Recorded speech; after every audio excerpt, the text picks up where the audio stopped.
আসসালামু আলাইকুম ওয়া রাহমাতুল্লাহ। আমি মোহাম্মদ নুর নবী ইসলাম বলতেছি।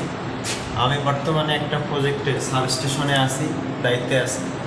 তো আজকে আমি এই সাবস্টেশনের যে গুরুত্বপূর্ণ একটা অংশ ট্রান্সফরমার, এটা মূলত স্টেপ ডাউন ট্রান্সফরমার। তো এই স্টেপ ডাউন ট্রান্সফরমার সম্পর্কে আমি আলোচনা করব। আমাদের ট্রান্সফরমার রেটিং হচ্ছে 315 কেভিএ। আমাদের এই সাবস্টেশনটা 11 কেভি বাই 0.4 কেভি রেটিংয়ের। তো আসে আমরা ট্রান্সফরমার সম্পর্কে আলোচনা শুরু করে দিই।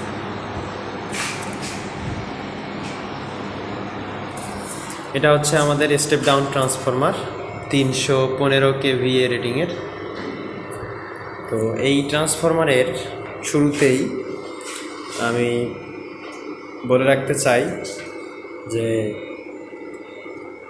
স্টেপ ডাউন ট্রান্সফরমার কি। যে ট্রান্সফরমারের প্রাইমারিতে হাই ভোল্টেজ এবং সেকেন্ডারিতে লো ভোল্টেজ পাওয়া যায় সেটাই হচ্ছে স্টেপ ডাউন ট্রান্সফরমার। অন্যভাবে বলতে গেলে যে ট্রান্সফরমার হাই ভোল্টেজকে লো ভোল্টেজে রূপান্তরিত করে সেটাই হচ্ছে স্টেপ ডাউন ট্রান্সফরমার। এখানে দেখতে পাচ্ছেন হাই বুশিং, এখানে লো বুশিং। হাই বুশিংয়ে আমাদের 11,000 ভোল্ট প্রবেশ করেছে, আর আমাদের সাপ্লাই পাচ্ছি 400 ভোল্ট। এলটি বুশিং, আর এটা হচ্ছে এসটি বুশিং। তো এইচটি বুশিংয়ে দেখতে পাচ্ছেন বুশিংয়ের যে ইনসুলেটরগুলো আছে এগুলো অনেক বড়। এলটি বুশিংয়ের ইনসুলেটরের সাইজ আর কি অনেক ছোটো।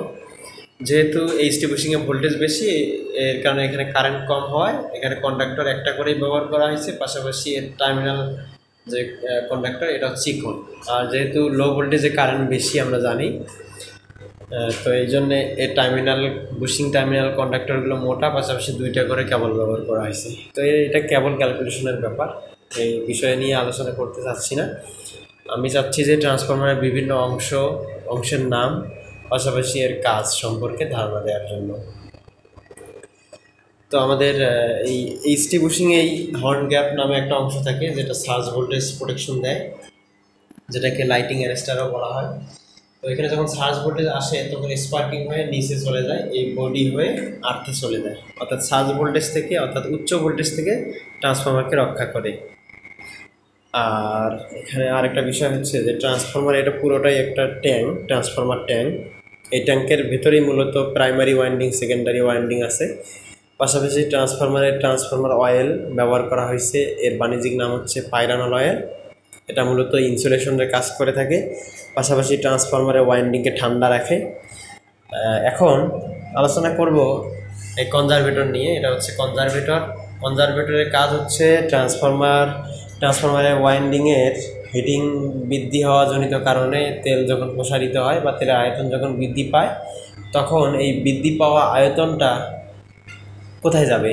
কারণ ট্রান্সফরমার ট্যাঙ্ক তো একটা নির্দিষ্ট এরিয়া, এটা তো বাড়বেও না কমবেও না। তো এই বৃদ্ধি পাওয়া তেলটা তখন আমাদের এই কনজারভেটরে চলে আসে। তো আবার যখন তেল ঠান্ডা হয় তখন এই কনজারভেটর থেকে আবার ট্যাঙ্কে চলে আসে, অর্থাৎ তাপমাত্রা বৃদ্ধিজনিত কারণে তেল প্রসারিত হয় বা তেলের আয়তন বৃদ্ধি পাইলে এই কনজারভেটরে যাবে এই পাইপের মাধ্যমে।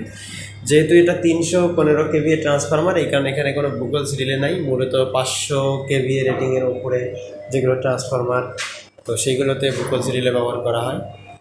এখানে দেখতে পাচ্ছেন এটা হচ্ছে রেডিয়েটর।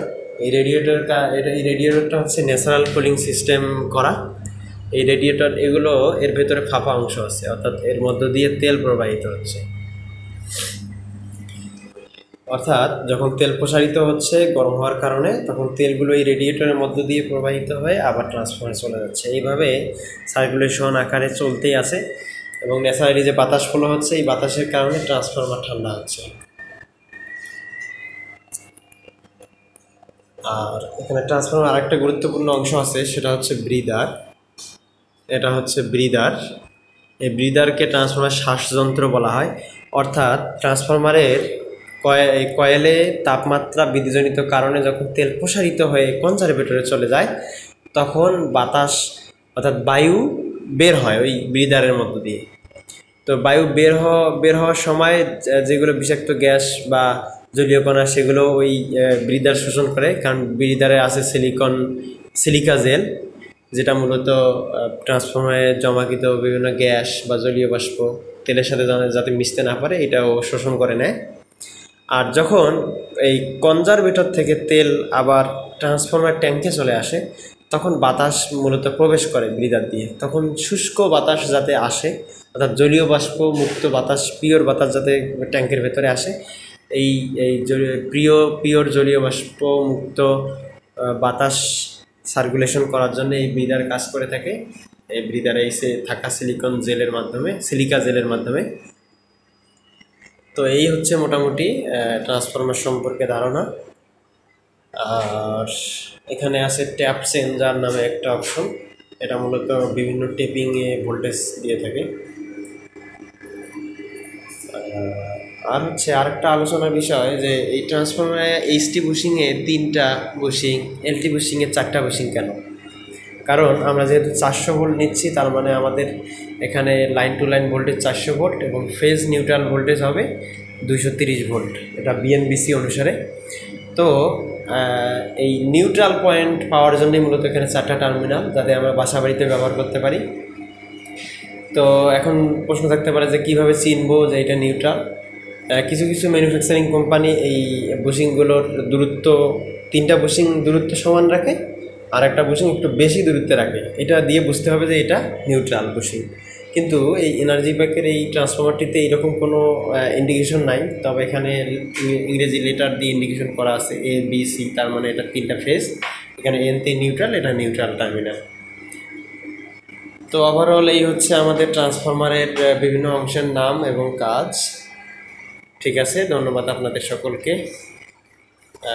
এই ট্রান্সফরমার সংক্রান্ত কোনো বিষয় যদি আমার বলাতে আপনাদের কাছে যদি মনে হয় যে আমি এই বিষয়টা ভুল ব্যাখ্যা দিয়েছি, অবশ্যই ভুল ক্ষমা সুন্দর দৃষ্টিতে দেখবে আর কমেন্টে জানাবেন, আমি ইনশাআল্লাহ নিজেকে শুধরায় নেওয়ার চেষ্টা করব। ধন্যবাদ আপনাদেরকে। আসসালামু আলাইকুম ওয়া রাহমাতুল্লাহ।